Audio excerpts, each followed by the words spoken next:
Hikaye olunur ki bir gün bir serçe Allah'a küsmüştü. Günler geçiyordu ve serçe Rabbine hiçbir şey demiyor, onunla konuşmuyordu. İçine kapanmış, derin bir hüzne boğulmuştu. Melekler merakla Allah'a serçeyi soruyorlardı ve her defasında Allah meleklere "O gelecek" diye cevap veriyordu. Çünkü onun sesini duyacak tek varlık benim ve onun minik kalbindeki derdini anlayacak olan da yalnız benim diyordu. Bir zaman sonra serçe kalbi hüzün, gözü yaşla dolu bir halde bir ağacın dalına kondu. Hiçbir şey söylemiyordu. Öyle sessiz sessiz bekliyordu. Allah serçeye seslendi. "Söyle bana, canını sıkan ve kalbini hüzne boğan derdin nedir?" Melekler serçe ne söyleyecek diye ona bakıyorlardı. Serçe mahzun, biraz da sitemli bir ses tonuyla cevap verdi. "Küçük bir yuvam vardı. Yorulduğumda dinlendiğim, üşüdüğümde sığındığım. Kimseyi rahatsız etmiyordum ve kocaman dünyada ufacık bir yerdi. Kimsenin yerini dar etmiyordu.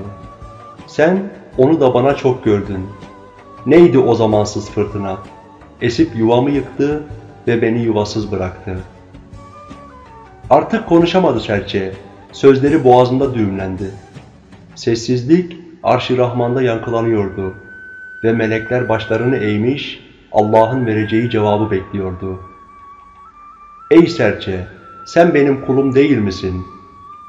Serçe, "Elbette kulunum Allah'ım." "Öyleyse niçin benim yapıp ettiklerime razı olmuyorsun da bilmediğin bir şeyi sorguluyorsun?" Serçe boynunu büktü ve Yüce Allah şöyle seslendi. "Ben size demedim mi sizin hayır bildiğinizde şer, şer bildiğinizde hayır olabilir diye?" Serçe suçluluk içinde başını eğiyordu. Sonra cevap verdi. "Dedin Allah'ım." "O halde neden hikmetini bilmediğin şeyleri sorguluyorsun?" Serçe hiçbir şey söyleyemedi. Mutlaka yuvasının yıkılışında bir hikmet vardı.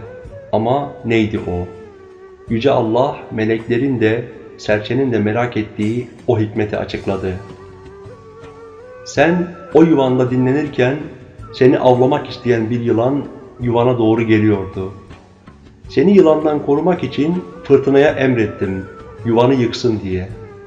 Böylece sen oradan uzaklaşarak yılandan kurtuldun.